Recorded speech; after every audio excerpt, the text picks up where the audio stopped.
Okay, Faith, I would like to start the recording in Yeah. three, in two, and one. Welcome back, everyone, to another exciting episode of Aaron's Opinion. Today, we are joined by our new friend, Queen Faith. She joins us from Nigeria. As I understand it, she's an author.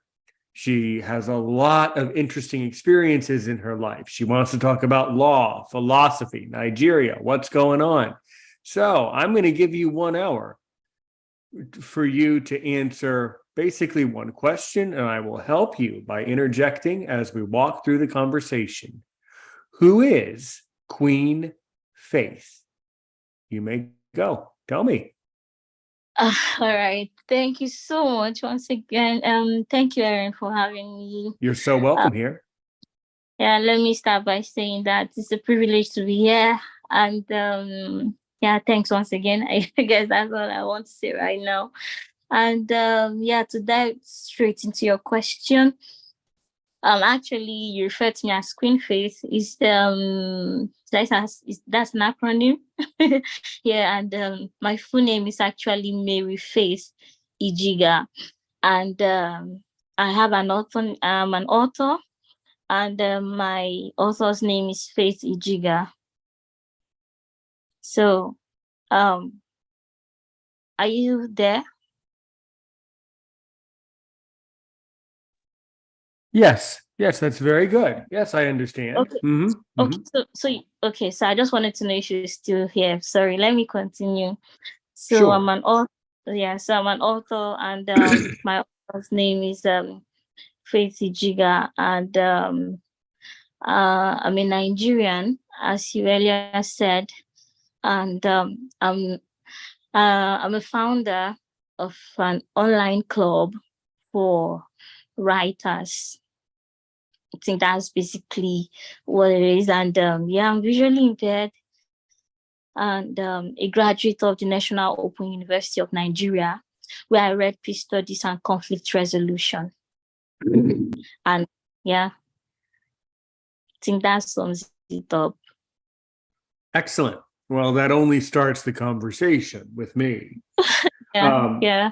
So Faith Ijiga, that is all very, very good. Um, Yeah. so let's start off by talking about the blindness aspect you see, because for me, I was born blind with glaucoma. So how did you become blind, by the way? Okay. Anyway, I think I was diagnosed with cataracts when I was 6 months old. Mm-hmm. So yeah, so when I was just a year old, we went for surgery because according to what the doctors told my parents, they said that cataract was removable through surgery. So that they needed to do it. Now that they needed to do it when I was young, before, so that as I grow up, I wouldn't be affected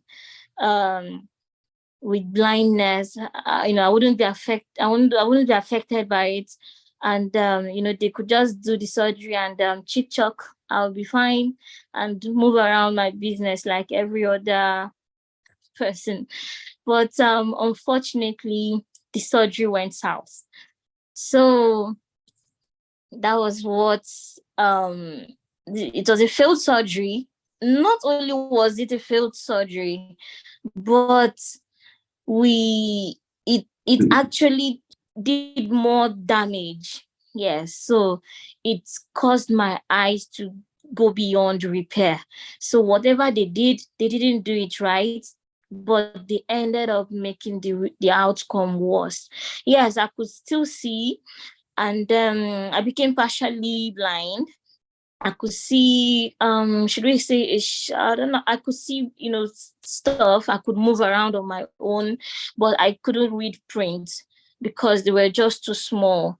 Like, I'm a Christian, but I've never read the Bible in my life. So, at least not a print Bible anyway. So, that was how I grew up for 28 years now with blindness. And as I grew up, the sight's no longer as sharp as it used to be. Yes, but I can still see to some extent. Yeah. So Excellent. Excellent. Well, Faith, I'm if sorry. Yes, go ahead. go ahead. Yeah.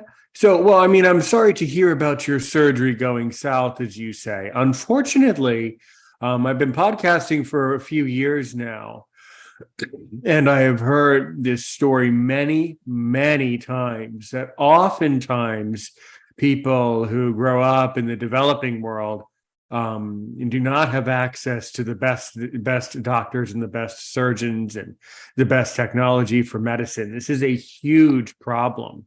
Yeah. Mm-hmm. Yeah, you can say that.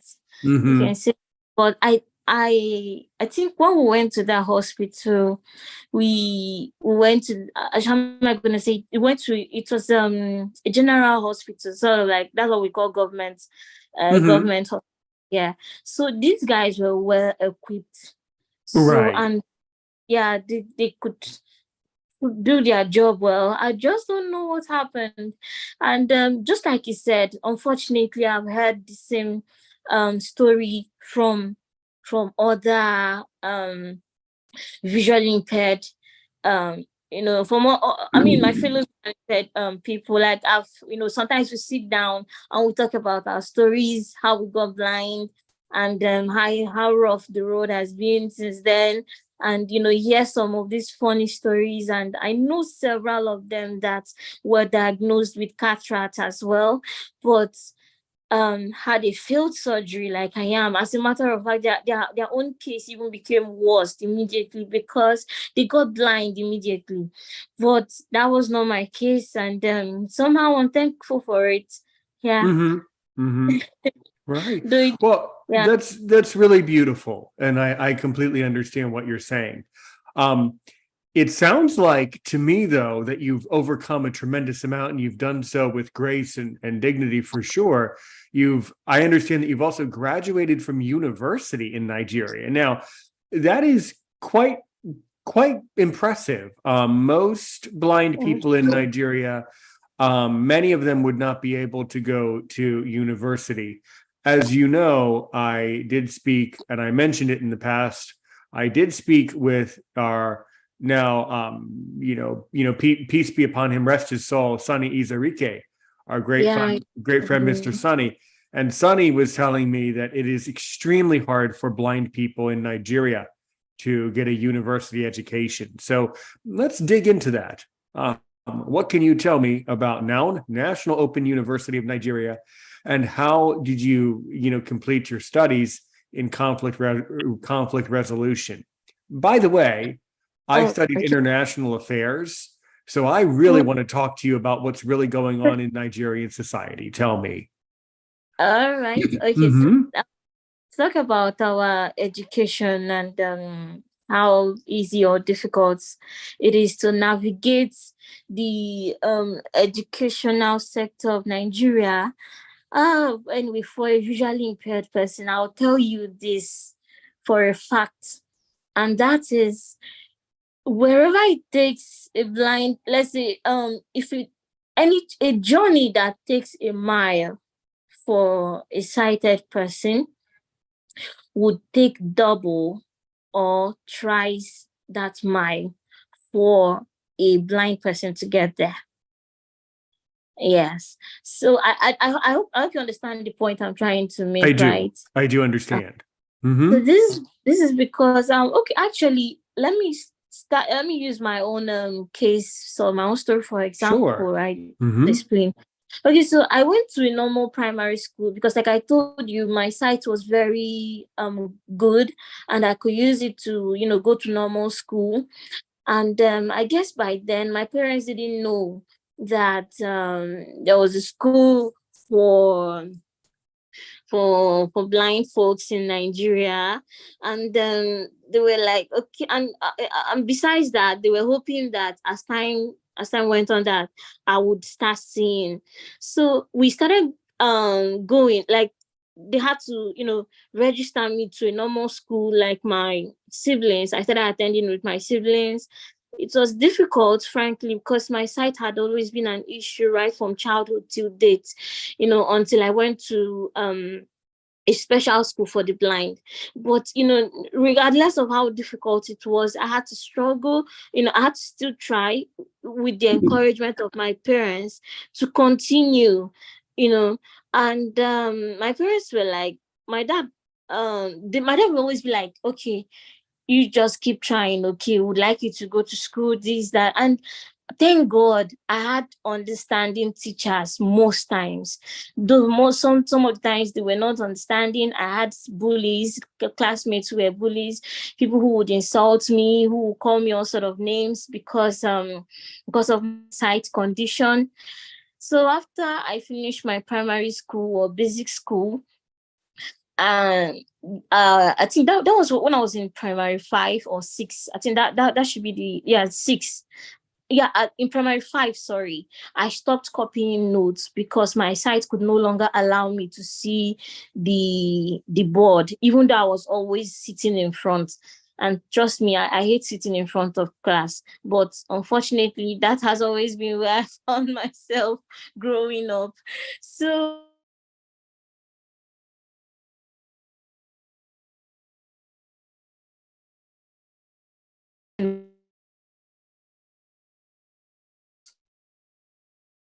after primary 6, while my mates, navigated to secondary school, I had to stay at home for like 3 years. So after that, because my parents kept going back and forth about going to a blind school, or if I should continue, with normal education, or will I say with the same education that was just like it's a normal sighted person, like a sighted person. Sorry, it's not like blind people are not normal. Please, I just hope I hope I'm explaining well. You are. You're And doing. You're doing great, Faith. No worries. all right. So I just wanted to actually stated that being visually impaired doesn't mean that you're not normal. It's you have, but it's a challenge anyway. And anyway, so my parents for a while even sent me to a normal secondary school, like to continue my normal education with other sighted people. But at some point they realized that it just couldn't work. Why why they were reluctant, especially my mom, to send me to a blind school, was that they were in denial, and that's what has been the case here with many Nigerian parents. I don't know about other parts of Africa, but many families in Nigeria. And you know what? This has unfortunately cost the visually impaired person or the blind person in question so many things. Now, because they when you can approach your parents and tell them, oh, I can't see. They'll be like, you are joking. Could you stop joking with something like that? You should know you can do it this way. You don't have to be blind. You can be this. You can do it like that. You can be like other sighted people. So these were the challenges I faced with my education, until finally one of my teachers had to call my parents and says, look, this girl can't continue here. You have to take her to a blind school. So that was when my parents knew that they'd gotten to the end of the road, and then enough was enough. That was how they registered me in a blind school in Enugu State. That's one of the eastern states of Nigeria. So they registered me there. That was in 2010. And I did my short course for 1 year before I went into secondary school. Learned Braille and typewriting, because these were the major ways of studying and navigating through your education in Nigeria as at that time. So I entered secondary school. There were no special teachers. We're all asked to use the typewriter to write our exams or write our assignments, our texts. So that was how we wrote exams, assignment, and tests. with typewriter and manual typewriter. So that was it. Then how we read was that we recorded notes. So we usually have there were some nice students that were eager to record notes for us, that always assisted us with one or two stuff. I could still see, of course, move around, walk on my own, but I could no longer write with pen or read with my eyes anymore. So I guess that was how I started writing with my typewriter, like I said earlier, and listen to recorded notes. So it was really difficult because sometimes you might not get a good reader. Yes, you might not get someone who could read efficiently, and you just know that you just have to accept what you get and try and make the best out of it. So this was often the case when I was in secondary school. And yeah, thank God I had to graduate, and I did well regardless. So sometimes I came out almost top, like let's say my secondary school was really a challenge. So let's say the highest I'd ever gotten was to come out third or fourth position. So sometimes when I didn't do well, I'll come out 15th out of 40 students in the class. So, so this was the case until I graduated from secondary school. And as at the time, after my secondary school education, I went to Lagos, Nigeria, where I did some vocational lessons for 2 years, and also wrote my WAEC. That's the WAEC is an exam you take before entering into the university. WAEC and JAM. Actually, WAEC is West African Exam Commission. Yes, so that's the exam that every West African country must take before going into the university. Yes, so that was what I took. And during the time when I was studying, when I was having my vocational studies, I learned art and crafts, music, instruments. I learned how to play some instruments like the keyboard and lead guitar and bass guitar. So after that, 2 years later, that was in 2016, I went to school. I got an admission into the National Open University of Nigeria. As at that time, I had a laptop, and people had already started using either a phone, either an Android phone for that had talkback, or an iPhone with a voiceover, and the laptop with a narrator or JAWS. So I learned how to use those there. That's when I went to Lagos and got my admission finally in the University of Nigeria. That's National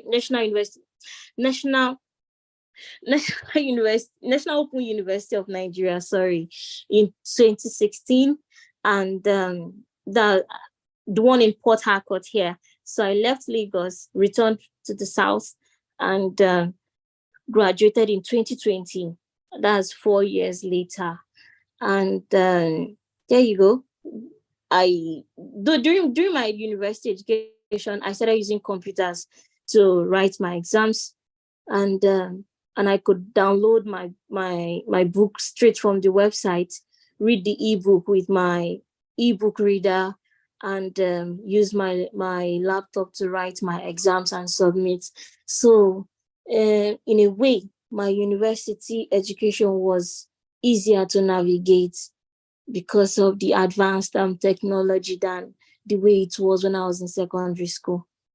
So that was it. That's it. Sorry.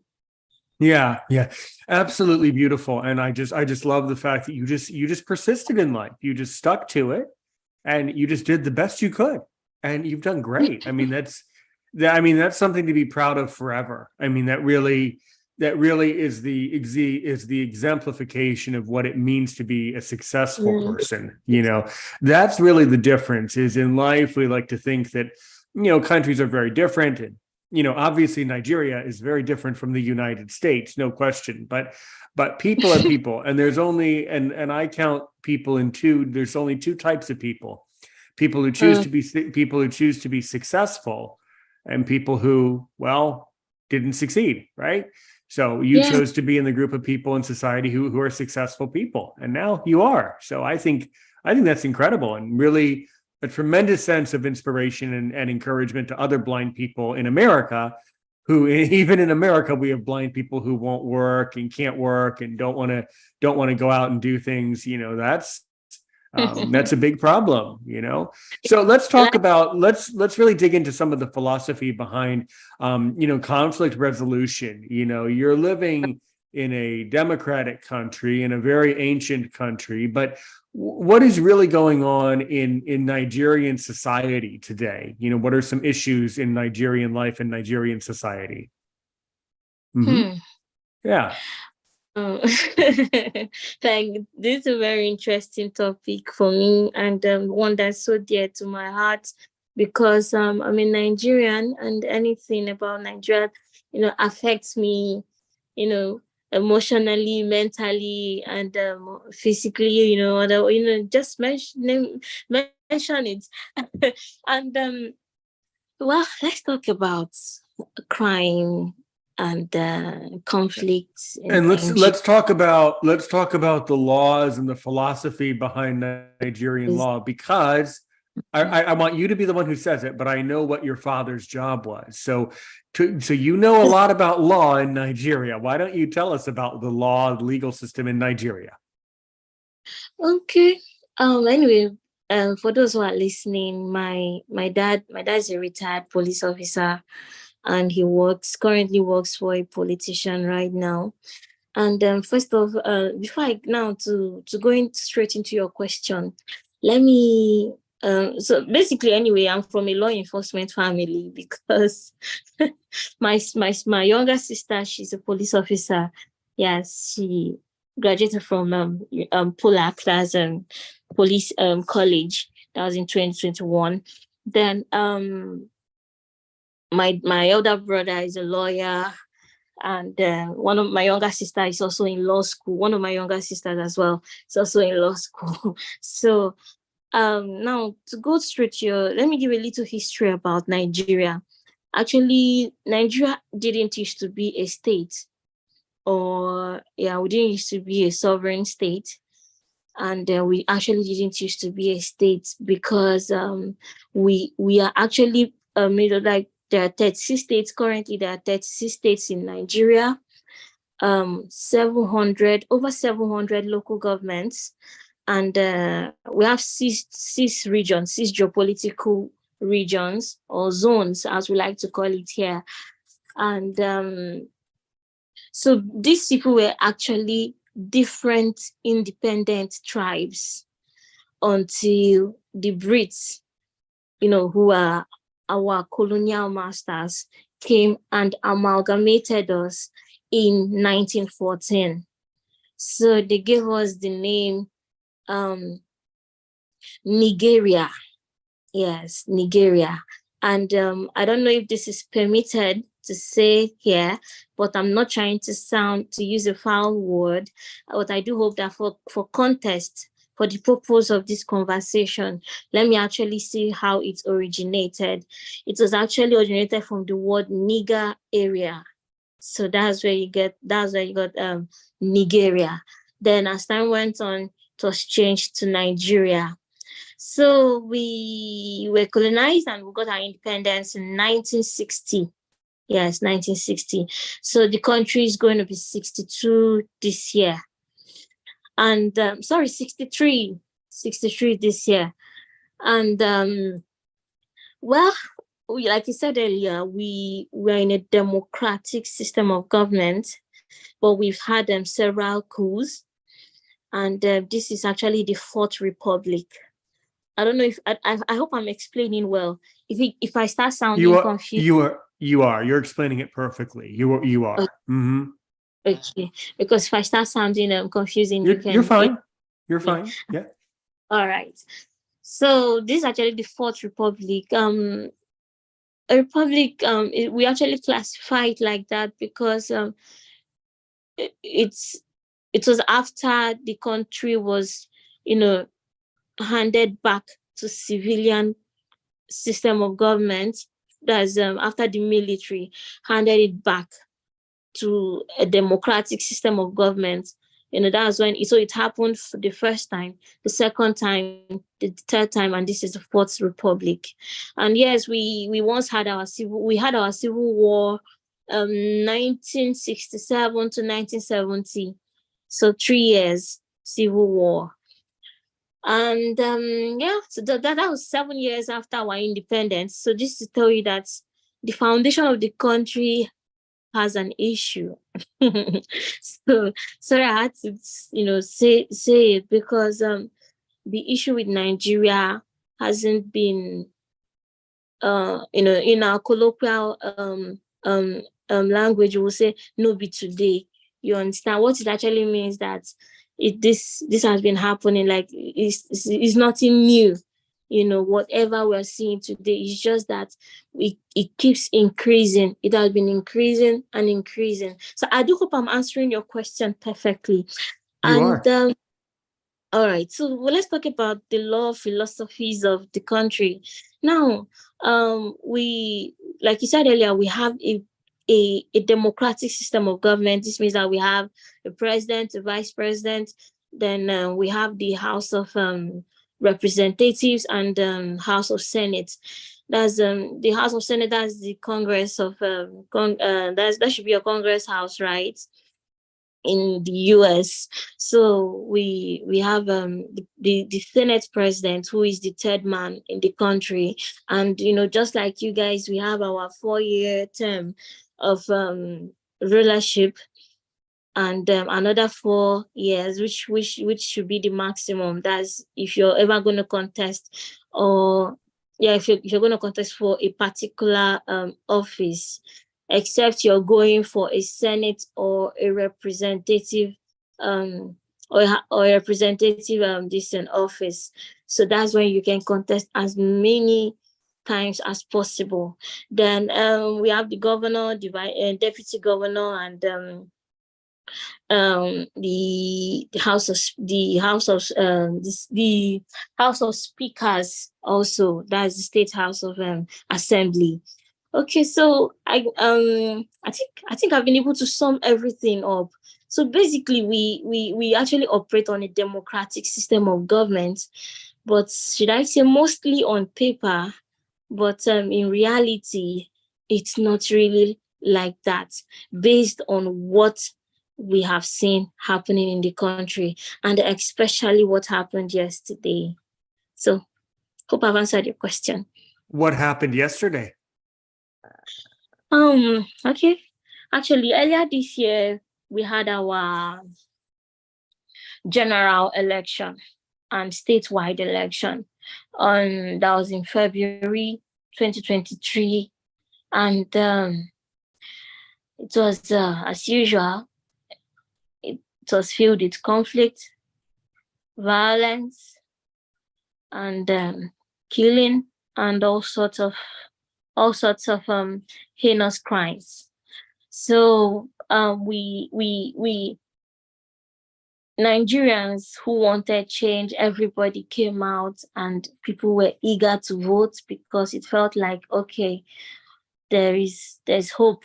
There's hope with this. It felt like there was hope with this year's election, and we had to keep. Everybody came out. I went. I voted.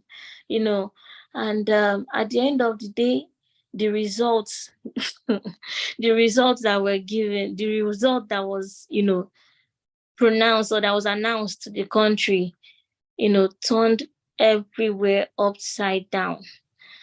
So what I'm saying is that most Nigerians would agree with me, and I'm not just saying this because I'm trying to be supportive of a particular party. I'm not here to represent any political party. I'm here to talk about people who didn't have business, even contesting at all, not to talk of winning the presidential election. And that was what happened. That was what happened in the last general election, which was held in February this year. So the other contestants, they went to the electoral tribunal and hoping to get justice, not just for themselves, but also for the citizens of the country. But yesterday we watched how everything that we hoped for. As a matter of fact, the whole Nigerians were watching. The roads were empty. There was free traffic. People didn't go to work. People didn't go to their businesses. People were watching either on television, or either on television, listening on radio, or watching via online live streaming, because the yesterday was the day the verdict was to be pronounced, and if nobody wanted to miss it, because this was an issue that was going to affect the country in years to come. And yesterday we watched wide-eyed, with our eyes opened, and saw how our hope for justice was thrown away. And right now, the country is still in shock. It's like the little hope we had, it's like it felt like it was permanently taken from us yesterday. Mhm. So Yeah. And because the verdict went, we all believe, or majority of Nigerians believe, that the verdict was given in favor of the wrong person.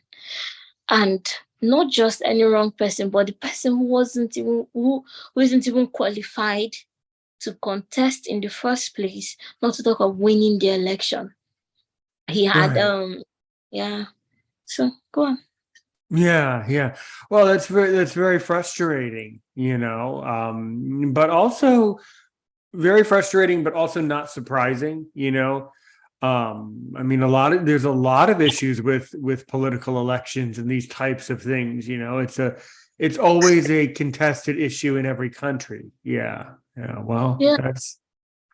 that's very frustrating. So where do you see Nigeria going from here? What do you think the future holds for your nation? Yeah. frankly Mm-hmm. frankly, we actually cried the last 8 years. Mm-hmm. Like last and the past 8 years was the worst we've ever had in the country. We felt like the last 8 years, we're so eager to let the outgoing government to finally go. Mm-hmm. But seeing what is coming, I think the last 8 years might just be a child's play compared to what is coming. And I say this not because I'm trying to predict, but because of what we've seen since the incumbent president was sworn in on the 29th of May, 2023. So, Mm-hmm. I don't know if you know this, and this is actually a fact. This was in the 70s. The Nigerian currency, that's the naira, had more value than the US dollars. Yes. That's entirely possible. Yes, it is. Mm-hmm. And we were one of the richest countries. We had oil, same with Dubai, but we were better off than Dubai as at that time. But I think Dubai discovered oil, and they've been making good use of it.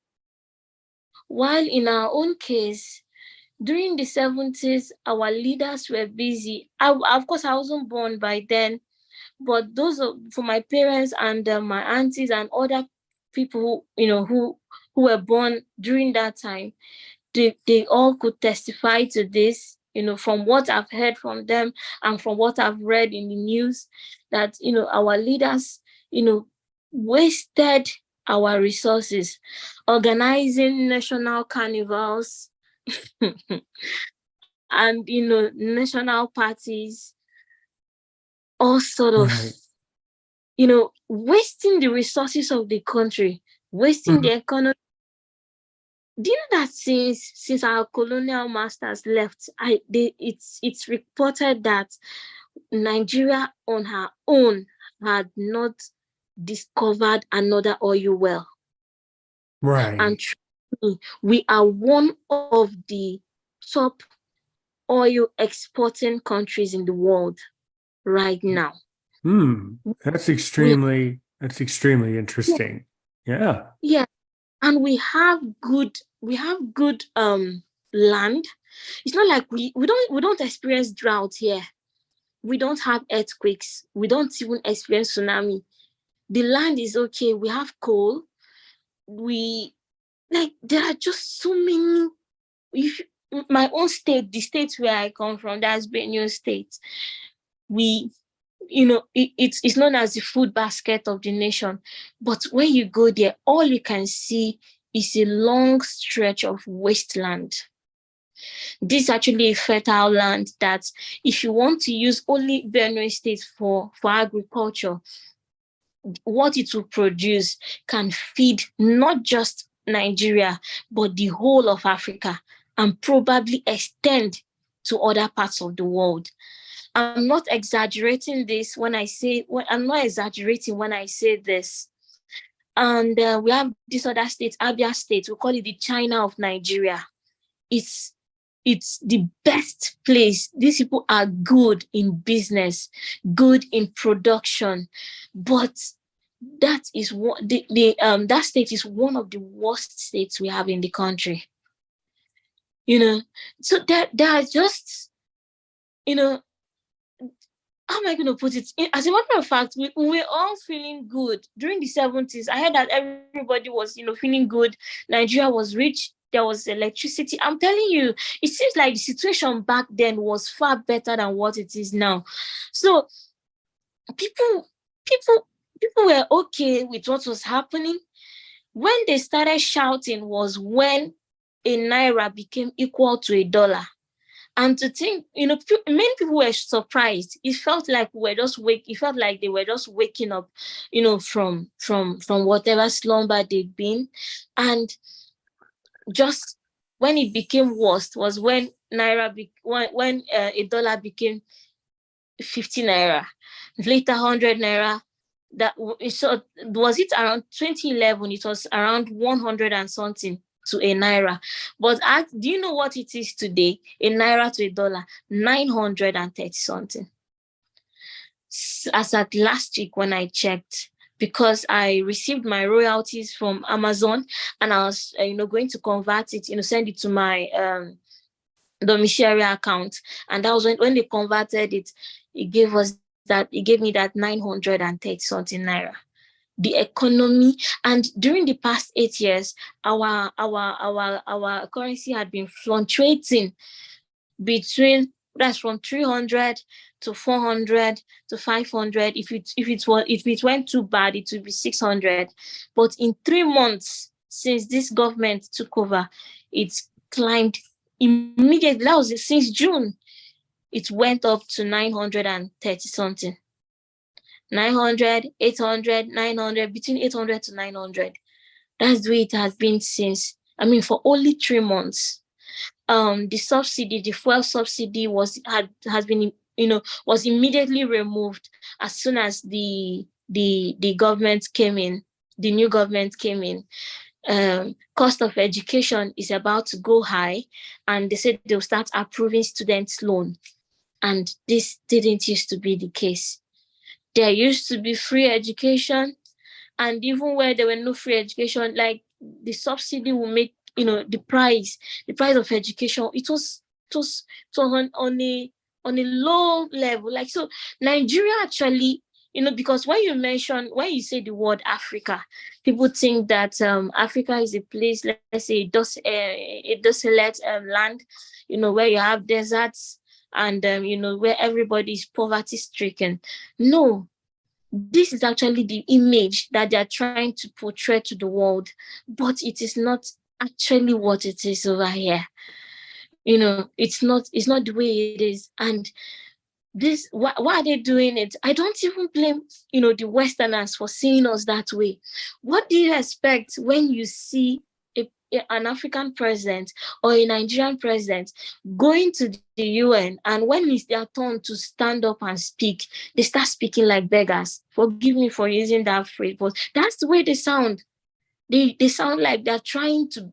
But if you don't know these people, but they start begging you and expecting you to come and help them. And when you finally do, they put all that money straight into their pockets. So this is what has been the case with our so-called democratic system of government. Elections are no longer free and fair. There is so much corruption. There is, I don't know what to say. There's so much crime, terrorism from discontented citizens who, okay, how they are seeing it is that, you take our resources and you take our money and you want us to be happy with you. And the worst thing is that the government is actually happy to let the crime and and the terrorism to go on, because they know that this is what will push the citizens to come and beg them for relief. So this is just what have been the case with Nigeria. Yeah. I think that's a very accurate picture. Yes. Yeah. And you are right that many Nigerians, many times Westerners, have a very different view of Nigeria than the one that you are actually portraying. There is a discrepancy. Yeah. Yes. And unfortunately, many Americans are victimized by evil Nigerians who want to take advantage of them, and I'm sure you know what I'm talking about. But that is a very profound problem, in your country, that's really giving your country a bad name and a bad reputation. Yeah. What do you think about that? I know that you know what problem I'm talking about. I'm trying to get you to say what the problem is, but what do you think about that particular problem? Yeah, you're talking about cybercrime, right? Romance scams and cyber crimes, yes, conducted by evil Nigerians who want to take advantage of Europeans and Americans. What is your explain that to me, by the way. All right. Anyway, now let me, like I told you, cyber crime in Nigeria used to be almost non-existent until 2015. But today it is in an all-time high, because it's in an all-time high because like I told you, because of the situation of the country. Now let me give a clear picture about Nigeria and some other African countries as I go. So I want to explain what it is before I go into it. So I think if I give a clear picture, people would understand what I meant, so that it won't look like I was trying to, give out a wrong information. Right. Now in Nigeria, we have the north, we have the south. And like I told you, we have 6 geopolitical zones. Now, in this geopolitical, the geopolitical zones are northeast, northwest, and north central. Then come to the south, we have southeast, south, and southwest. I'm currently in south region of Nigeria. Now, in the north, we always have this stereotype phrase that In the north, you're either extremely rich or you're ridiculously poor. But it is not the case with the southern part of Nigeria. Now in the south, you're either in the upper class, middle class, or lower class. Then you're either educated, half educated. Let's say now you're either a graduate or a non-graduate. Let me put it that way. While in the north, the level of illiteracy is ridiculous. Like the number, if you go to the north and you want to count people who are not able to go to school, it's something like it's the numbers are trillion. Yes, let me put it that way. And I'm actually from North Central anyway. That's where my dad hailed from. But I was born and brought up in the East, so you could say I'm a Southerner. And now, so you're either ridiculous, you're either rich, extremely rich. Like when I say extremely rich, I mean it, because the richest man in Africa is from the north. His name is Dangote. I don't know if you've heard of him.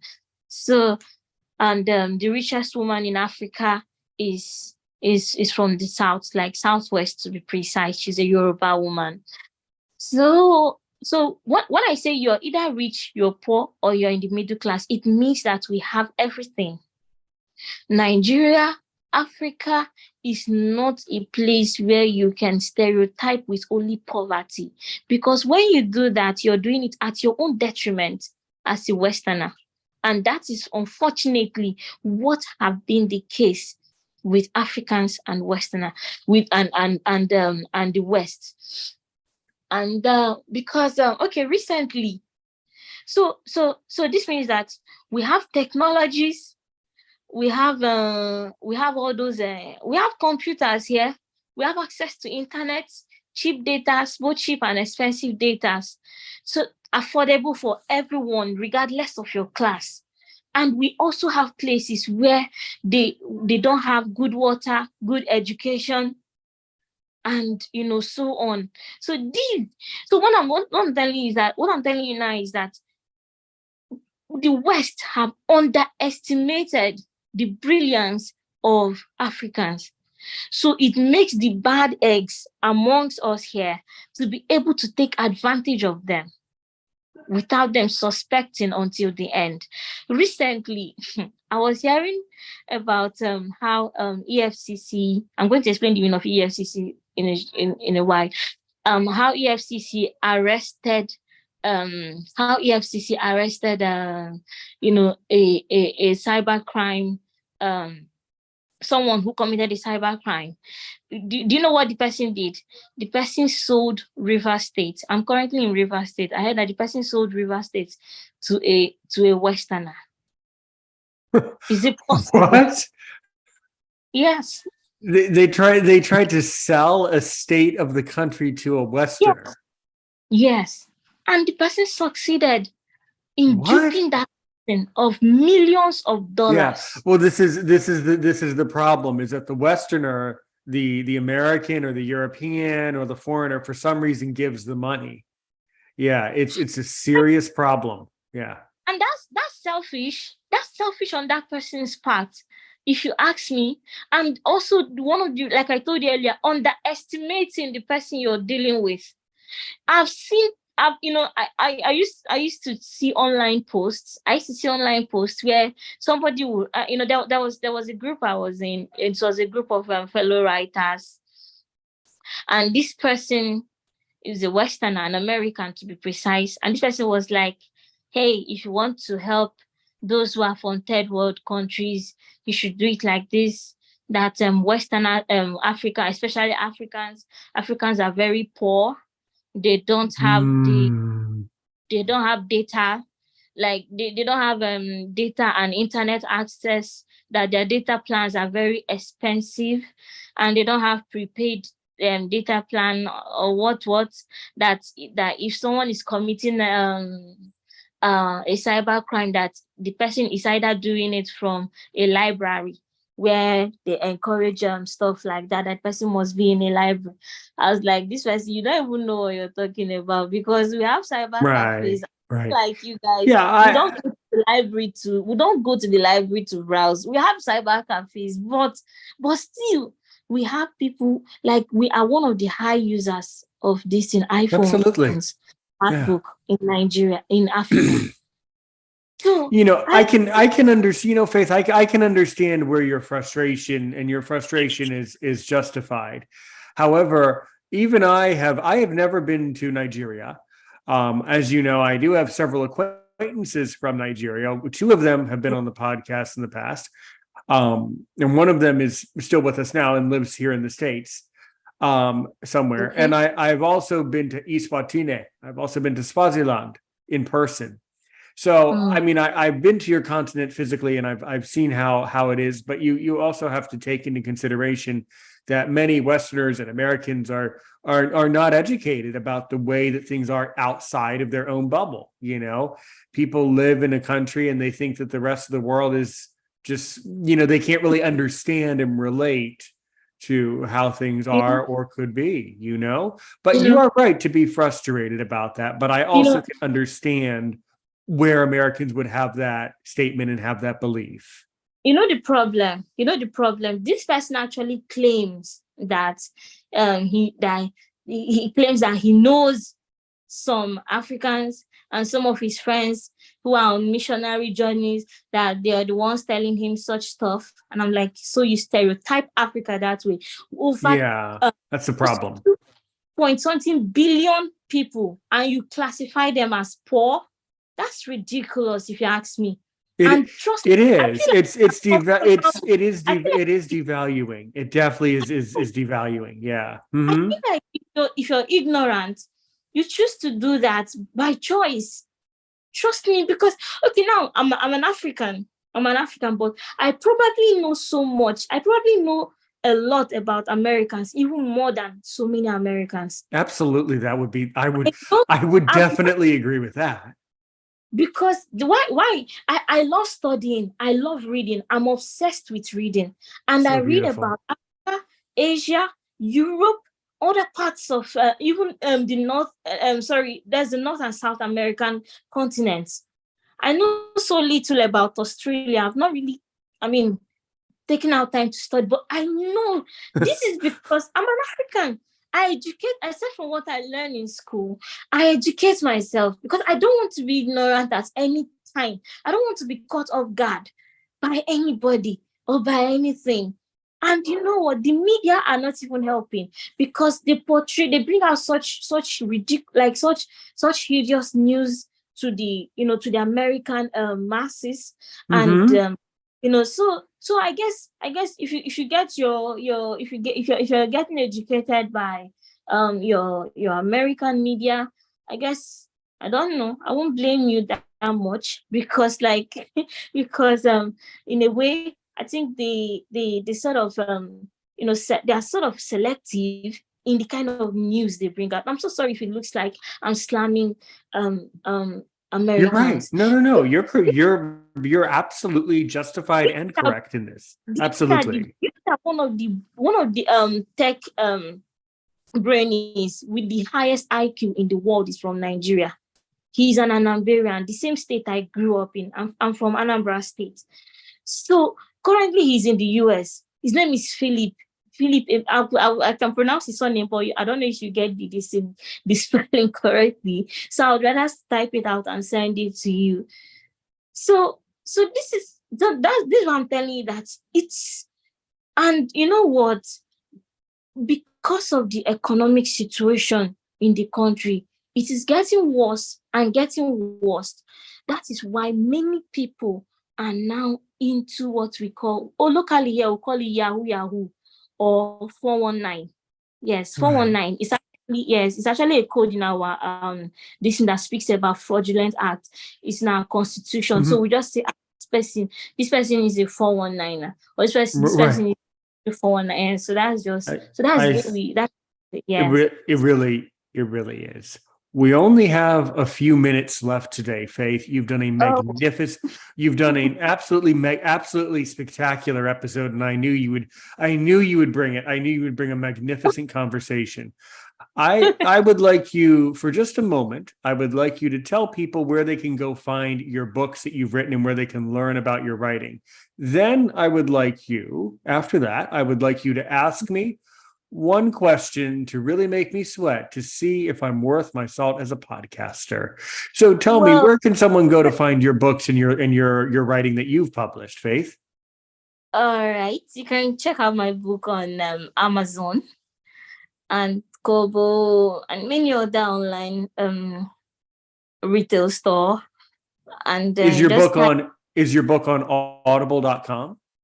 oh no, not yet. Ah. Haven't I haven't gotten this in an audio narration for it. No, not Hmm. yet. Hmm. Yeah. We'll make that happen. I'll put you in contact with someone who knows how to do that. It's very Oh, easy. Because for okay. me to read your book, it would need to be in audio. So I would Oh, definitely get that. Yeah. Yeah. Well, Faith, that's beautiful. So I just want to say, if you can you're ask welcome. me now, only one question to make me sweat to see if I'm worth my salt as a podcaster. What do you want to know? Oh no, why didn't you tell me? I mean, before, why didn't you tell me before the podcast started? So that at least I would have taken my time to think up a very strong question. Because I have faith in you, Faith. I knew that someone as amazing as you would easily come up with a question. Oh my.